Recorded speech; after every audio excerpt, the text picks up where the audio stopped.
كما تعرفوا لو 16 غادي يبدا الدفع ديال الطلبات بالنسبه للناس اللي غادي يديروا الكونفيرسيون ديال بيرميس سوجورنو ديالهم من ستاجونالي غيولي سوبورديناتو، يعني من اجل العمل يولي عندهم بيرميس نورمال بحال جميع عباد الله، ويقدروا يبدلوه مع السنوات بطبيعه الحال، وياخذوا كاع ديال 5 سنين وياخذوا كذلك ديال لا منتهي بطبيعه الحال.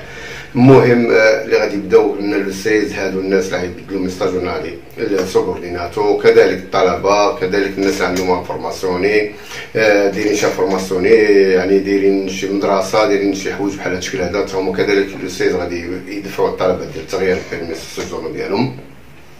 وبطبيعه الحال كذلك الناس اللي باغيين يستثمروا في ايطاليا بطبيعه الحال وما يقلش المبلغ ديال الاستثمار كما قلنا واحد 500,000 اورو، ويعني وتخلق 3 ديال الفرص ديال العمل على الاقل في هذا المشروع اللي غادي دير مثلا. عندو كذلك هما غادي يدفعوا الطلبات هما في لو 16. لو 24 غيبداو الناس اللي غادي جداد، يعني اللي باغيين يجيو جداد غيخدموا بكونطراتو ديال فلوسي او ديكريتو فلوسي بطبيعه الحال. اللي بغيت نقول في هذه الحلقه هذه، انسان ملي يشوف شي واحد يدفع عليه بطبيعه الحال ما يحاول انه ما يتسرعش بزاف وما يعطيش فلوسه كاملين، لان المساله من الدكتور ديال لابور يعني المشغل ملي غادي يدخل لك السيت ويقعد المسائل قلنا راه تقام عليه القضيه غير ب 16 اورو في الاول، وكذلك حتى اللي كونتريبوتي يعني راه ما غاديش يخلص شي حاجه بزاف، يعني كاين شي تسهيلات في العام وقيل من ناحيه حتى اللي كونتريبوتي غيكونوا شويه قلال، داكشي اللي تيخلص عليك الدكتور او المشغل الامس الصندوق الضمان الاجتماعي يقدر يكون وقيل فيه هو تخفيضات تنظر هذا العام هذا.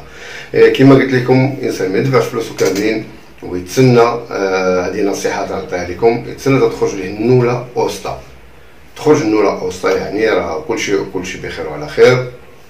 ممكن ديك الساعه انه الا كان تعرفوا ثقه الناس هذو ما كاين حتى شي مشكل، يعطيهم مثلا النصف ديال المبلغ ويعطيهم مثلا كمالا من ياخذ الفيزا ديالو كاع المسائل ديالو ما فيها باس يكمل لهم، يعطيهم رزقهم داكشي اللي دار معاهم، ما كاين حتى شي مشكل.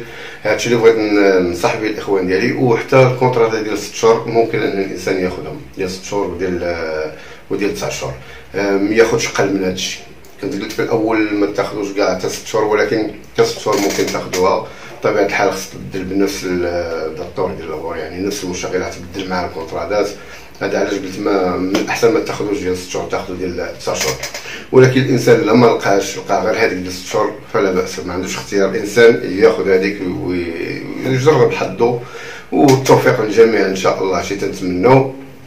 اش بغيت نقول، 3 شهور اغلبيه 3 شهور راه ما كاينش تقريبا، ما كاينش في الفلاحه 3 شهور كاينه، ولكن تتخص بالنسبه للمسابيح تبع السياحه. اغلبيه ديال اللي ياخذوا كونطرادات ديال 3 شهور راه ما فيهاش فلاحه، تقريبا تكون خاصه بالسياحه، يرسون مثلا في شي مسبح، في شي حاجه بحال هكا مثلا مخيم او شي حاجه بهذا الشكل هذا، ممكن انه ياخذ.